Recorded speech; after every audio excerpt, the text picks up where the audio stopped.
एक जाबाज महान योद्धा था जिसने जिंदगी में कई बार मौत को छू के वापस आने की उपलब्धि हासिल करी थी। वो कई बार लड़ा, कई बार जीता और कई बार मौत को छू के वापस आ गया। बट कुछ दिनों में उसे ऐसा फील होने लगा कि वह कुछ नहीं है या वह कुछ नहीं कर सकता, क्योंकि उस वक्त युद्ध नहीं हो रहे थे।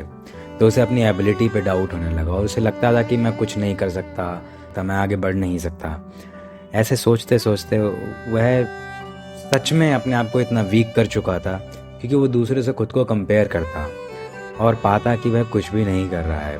इस तरह से उसने सच में वो प्रॉब्लम्स क्रिएट कर ली थी अपने लिए जो कि कभी थी ही नहीं। वो डिप्रेशन में चला गया just because of over thinking. और इन सब का हल जानने के लिए, इन सब से दूर, इन सब से छुटकारा पाने के लिए वह एक मॉन्क के पास गया। वह उनसे पूछता है कि मैं अपने आप को बहुत छोटा पाता हूँ जब मैं आज इस दुनिया को देखता हूँ, जबकि मुझ में बहुत काबिलियत थी, बट अब मुझ में वो काबिलियत नहीं है और अब मैं कुछ भी नहीं कर सकता। मॉन्क कहते हैं कोई बात नहीं, हम आपकी प्रॉब्लम पे बात करेंगे, बट उससे पहले जो आपसे पहले लोग आए हैं उनकी दिक्कतों का समाधान करने दीजिए, फिर हम आपसे बात करेंगे। तब तक आप यहीं बैठिए।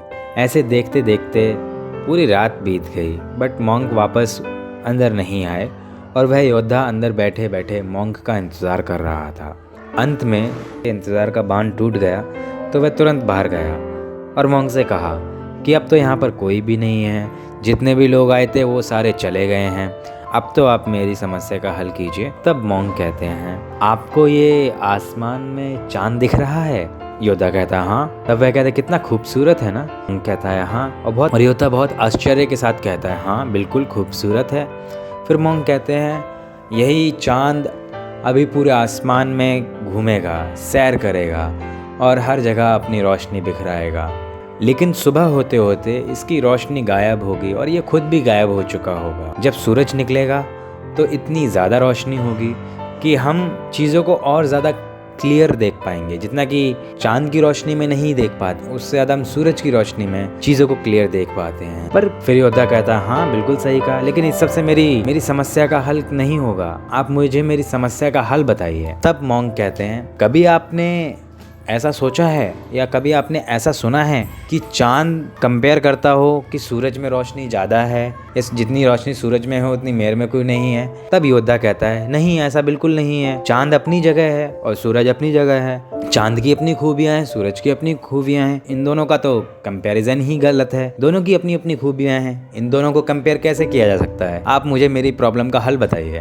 तब मॉन्क हंस देते हैं और उनकी मुस्कुराहट को देख के वह योद्धा समझ जाता है कि मॉन्क क्या कहना चाहते हैं। सेम इसी तरह हम भी ओवर थिंकिंग के कारण अपने आप को इतना छोटा बना लेते हैं, अपने आप को इतना कंपेयर करते करते अपने आप को इतना छोटा दिखाने लगते हैं कि हम जिंदगी में कुछ कर ही नहीं सकते। दूसरे लोग तो आगे बढ़ रहे हैं बट मैं कुछ कर ही नहीं रहा हूँ। जबकि एक्चुअली ये है, अगर आप चाहें और अगर आप एक्शन लें तो आप कुछ भी कर सकते हैं, लेकिन हम ओवर थिंकिंग करते करते खुद को बहुत ही ज़्यादा छोटा बना लेते हैं और इनसिक्योर फील करने लगते हैं। और ओवर थिंकिंग वो प्रॉब्लम्स क्रिएट कर सकती है, इवन कर देती है, जो एक्चुअल में है नहीं।